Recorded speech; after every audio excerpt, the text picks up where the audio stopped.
Out of all the cosmological theories, including the unhelpful Big Bang hypothesis, Gnosticism makes the most sense by far. The all has always existed in an infinite, timeless state.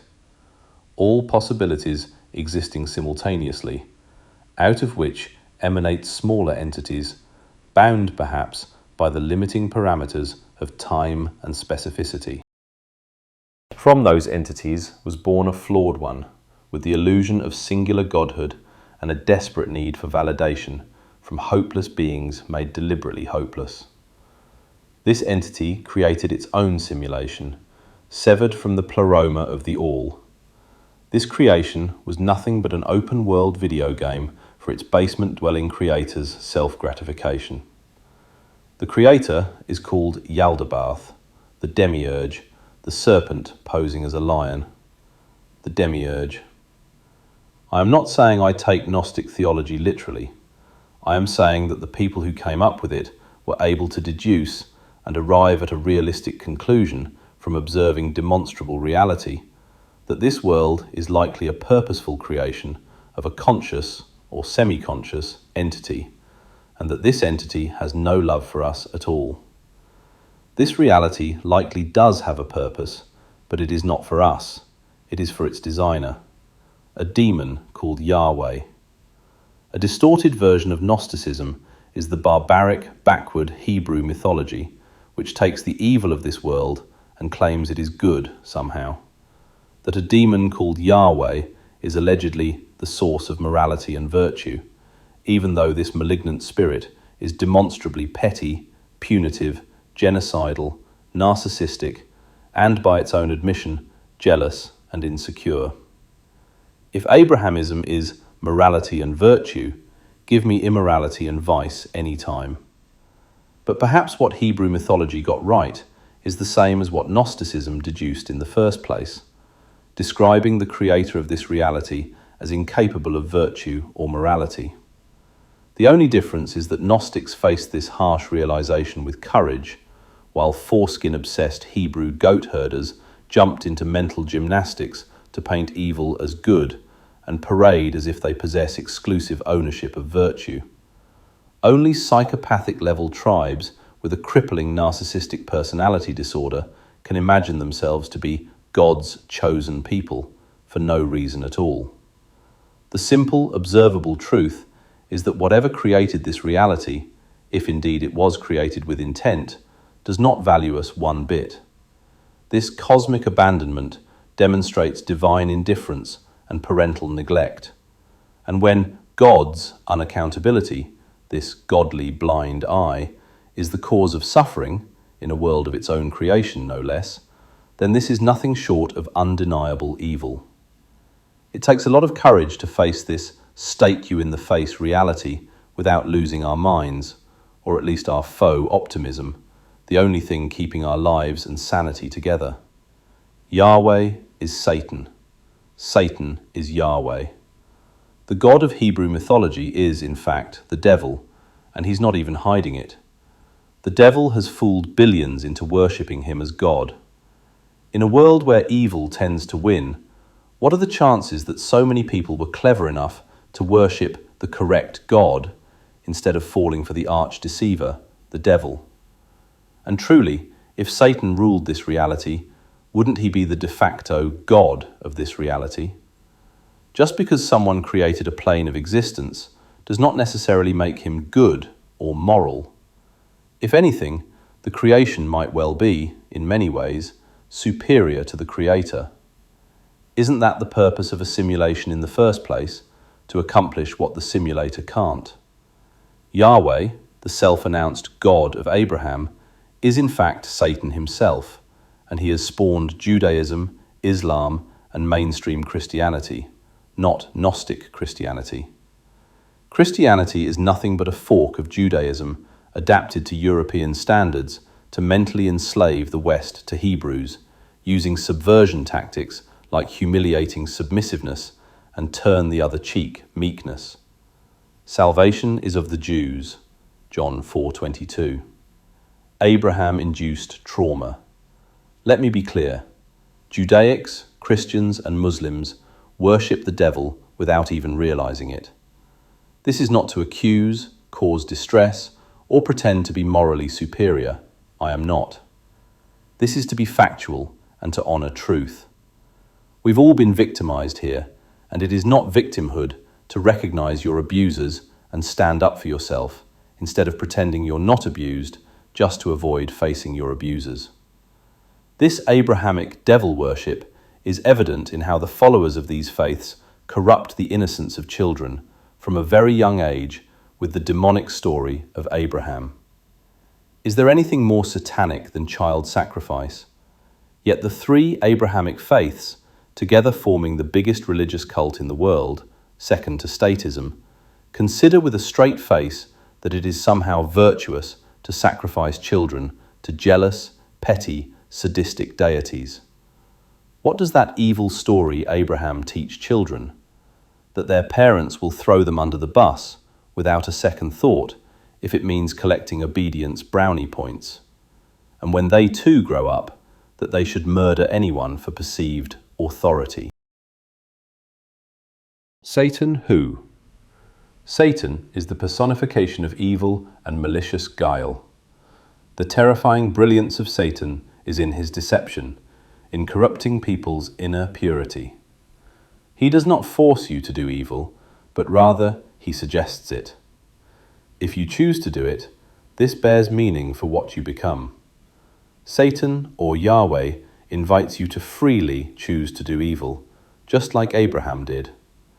It's one thing to reluctantly, recalcitrantly, and resentfully submit to superior force, and it's another to love your abuser and call your willing obedience to Satan a virtue.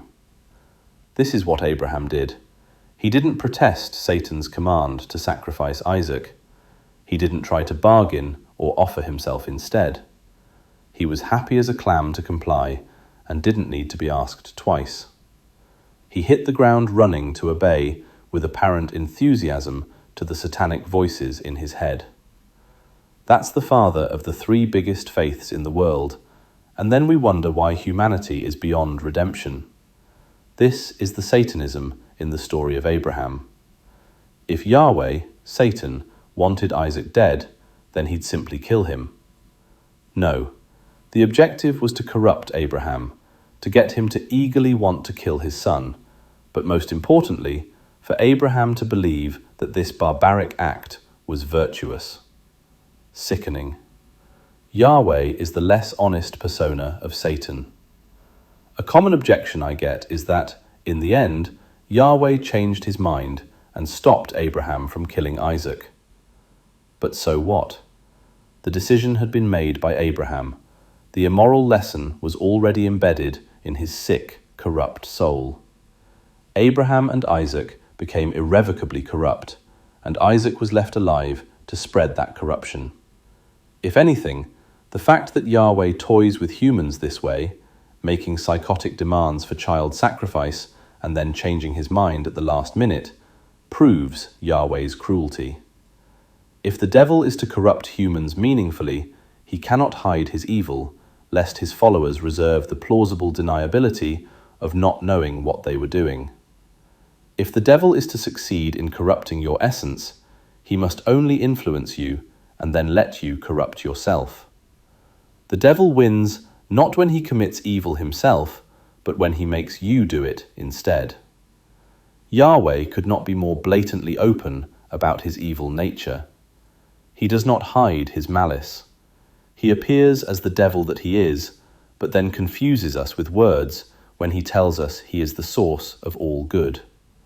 His actions are evil, but he baptizes them as good. It doesn't take force to compel you to lie that the emperor wears clothes. It takes courage, purity, and moral integrity, which is why only a child was pure enough to call out the emperor's nakedness. Yes, Yahweh, this false emperor, is naked. Yahweh is not good. Yahweh is Satan himself, and this world is his personal hell. Denial does not change observable reality. People still doubt this obvious fact. In his own words, Yahweh, the God of Judaics, Christians, and Muslims, is a jealous God. He is prideful, arrogant, demands terror-driven worship, and commands his cultists to militarily conquer foreign tribes. He expects his devil worshippers to mutilate their babies' genitals in a way that keeps them constantly restless and irritated.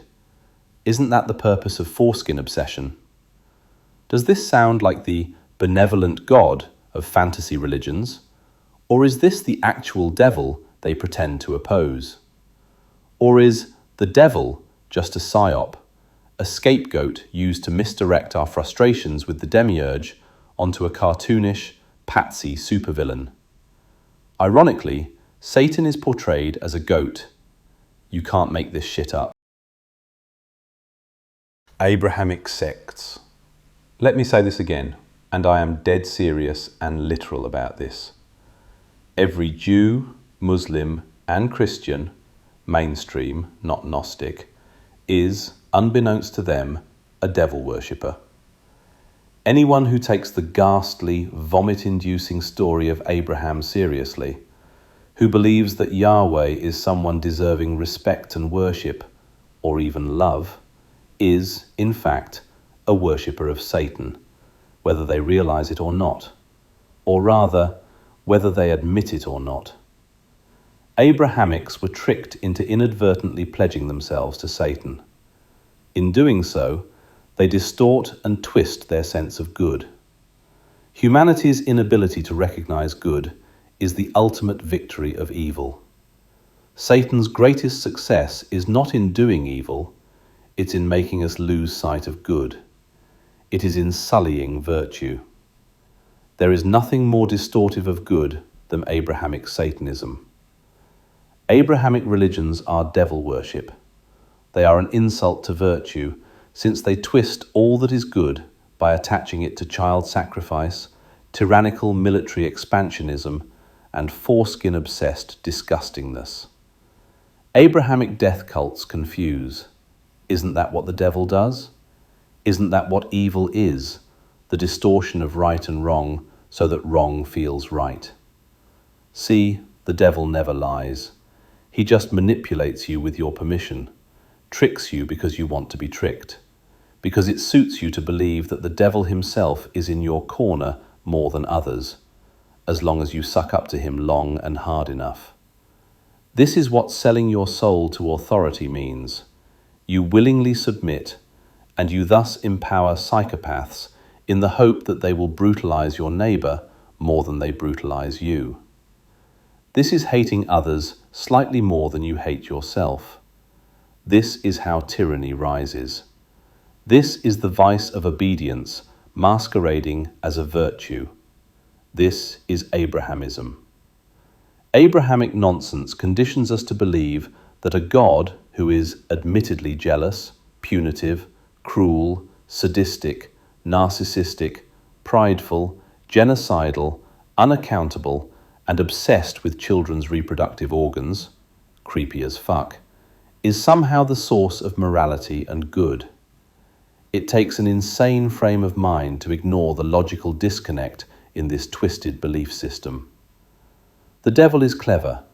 It mixes the good with the abominable, thus infecting the good.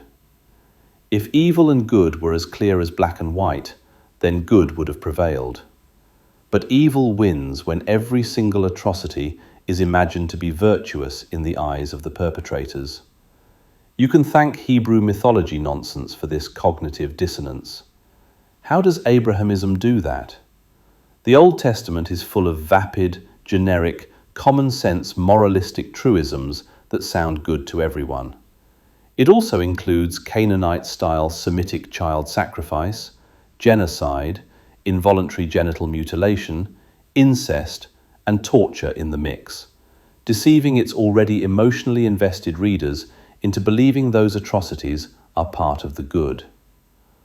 The Roman state-approved New Testament nullifies itself by taking the Old Testament seriously, but where the true Christ preaches the cherishing of children, it goes and spoils it all with state propaganda nonsense like, "Render unto Caesar what is, supposedly, Caesars, or the North Korea-style theocratic bullshit of Romans 13.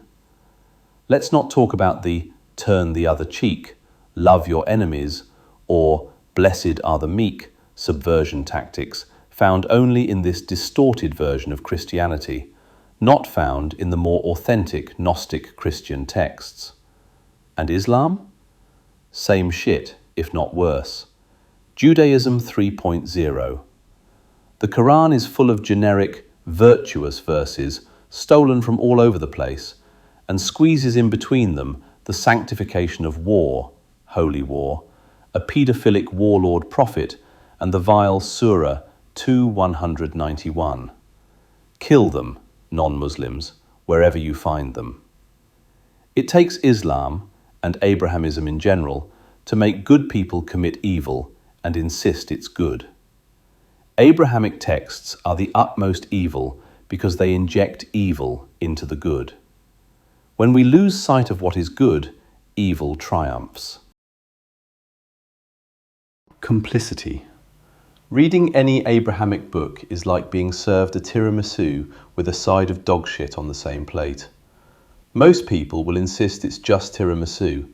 They don't want to see the contradictions, and they are unwilling to uphold the intellectual courage and honesty required to point out that tiramisu and dog shit don't go well together, that these verses do not belong together, that they are antithetical and completely unmixable like oil and water.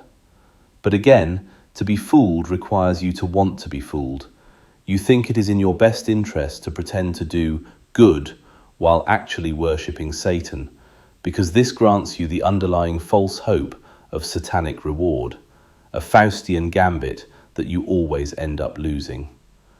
And is there anything more prideful and incompassionate than expecting to live forever as a god in a meaninglessly hedonistic afterlife where you forget all the people who loved you in life and you're fine with that, as well as with the idea that billions upon billions are suffering in a needlessly sadistic, unending hell? Is there no greater sin than this type of self-obsessed, sociopathic, incompassionate pride? This is what drives Abrahamism, the cardinal sin of pride of the worst kind.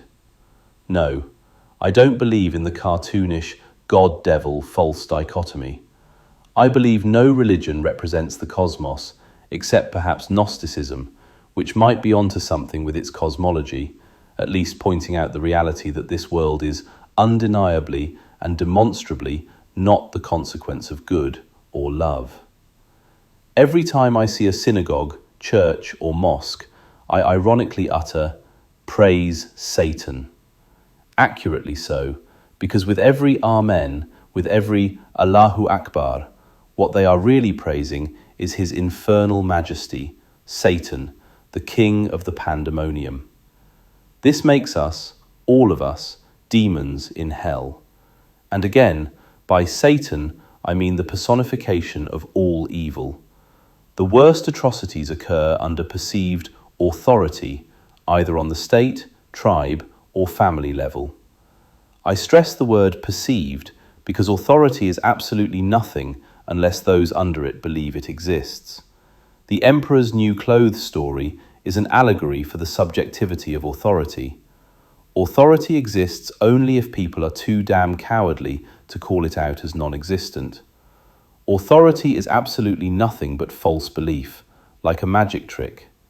If you know the machinations behind a magic trick, you can't fall for it because it does not impress you at all. This is why magic shows are now dead, now that the internet has exposed them all. But if you believe that the trick is true magic, something beyond you, something superior to you, then you are awed and mesmerized by it. And you submit to the magician even though he's just a trickster. Meaning. I know why people are desperate to believe in something good. We need meaning. I get it. The search for meaning is my hell too. You don't need an Abrahamic religion to be good. If anything, to be good, truly good, you must be good without expecting reward or avoiding punishment. Therefore, morality cannot come from a God, because then it becomes transactional and thus hypocritical and meaningless. Morality can only be sourced from within, driven only by what we value, and the only reward for morality is a sense of identity, purpose, and meaning, as much meaning as there can be in the meaninglessness of this reality. But the search for meaning, albeit futile, is meaningful in itself. The search, the question, the dismantling of demonstrable lies, this can be meaningful enough for as long as we're here, to comfort the unease of existence. Facing reality. Don't worry about eternal punishment. The devil, who goes by many names, Yahweh being one of them, isn't real. No God would be so cartoonish. Yahweh was just the creation of an evil, foreskin-obsessed schizophrenic hearing voices in his head, a true projection of the worst of humanity. His fiction was so effective in manipulating people that it was usurped by tyrants everywhere, and it still is. Every authority structure works exactly the same way: carrot and stick, and the Stockholm syndrome it induces. This is why we get tyrannical governments, but give them the euphemism of democracy, just to delude ourselves that they are good, because we can't tell the difference between good and evil. We see a satanic psychopath Yahweh and call it good. We are at best confused and cosmically deceived. This is the intellectual and moral distortion that Abrahamism brought on us. When you do evil and know it's evil, you still recognize what is good, and you may yet repent and make some amends. But if you do evil and imagine it's good, there is no salvation for you. This is when the devil truly has you. This is the devil's ultimate triumph over good, your eternal damnation. To sum up, you deep down know Abrahamism is nonsense. You don't need Abrahamism, or socialist humanism for that matter, to find purpose. Yes, it is very likely that a conscious demiurge did create this world for a reason likely that is not for us or for us to discern. But the question, to quest for the unattainable truth, isn't that spirituality enough? Doesn't the unanswerable question have greater meaning than the meaninglessness of the Abrahamic lie, a lie so obvious and cartoonish it is beneath you? The greatest trick the devil ever pulled was convincing the world he was God. A few closing remarks. If I offend you with this analysis, it was not my intention. But my commitment to honesty is stronger than my consideration for the feelings of others outside of my control. If my honest expression causes you distress, I am sorry you feel this way, but I am not sorry for honestly expressing myself. I respect you too much to comfort you with what I know are lies. My only doubt is whether I should. Some people neither deserve nor are able to bear the truth. Do not confuse me with your typical angry atheist who claims to be above religiosity, yet is a zealous fanatic of the most prevalent religious death cults of the modern world: statism, state deification, and scientism, the polar opposite of true science, where lawyers are the new clergy, interpreters of the word of the God state, and academics are the new Inquisition, persecutors of wrong-speak blasphemy.